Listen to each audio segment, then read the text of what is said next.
بسم اللہ الرحمن الرحیم۔ السلام علیکم ورحمۃ اللہ وبرکاتہ۔ تین چیزوں میں تاخیر۔ حضرت علی رضی اللہ عنہ سے روایت ہے کہ نبی کریم صلی اللہ علیہ وسلم نے فرمایا، علی تین چیزوں میں تاخیر نہ کرنا: ایک، نماز جب اس کا وقت آ جائے، جنازہ جب تیار ہو جائے، اور بیوہ مطلقہ اور کنواری خاتون کے نکاح میں۔ شام کا کھانا۔ نبی کریم صلی اللہ علیہ وسلم نے فرمایا، شام کا کھانا مت ترک کرو، اگرچہ اس کی مقدار ایک مشت کھجور ہو، اس لیے کہ شام کا کھانا نہ کھانے سے بڑھاپا آتا ہے۔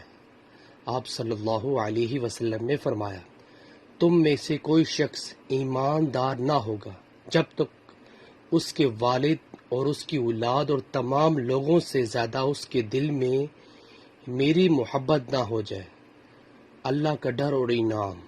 نبی کریم صلی اللہ علیہ وسلم نے فرمایا، تو جس چیز کو بھی اللہ تعالیٰ کے ڈر کی وجہ سے چھوڑے گا، اللہ تعالیٰ تجھے اس سے بہتر عطا کرے گا۔ نیچے والا موجود۔ سو ویورز، اللہ تعالیٰ سے دعا ہے اللہ تعالیٰ ہمیں بھی ان احادیث پر عمل کرنے کی توفیق عطا فرمائے، اور ہمیں اللہ تعالیٰ اپنی زندگی کو اسلام کے مطابق بسر کرنے کی بھی توفیق عطا فرمائے۔ ویڈیو کو شیئر کریں۔ جزاک اللہ۔ السلام علیکم ورحمۃ اللہ وبرکاتہ۔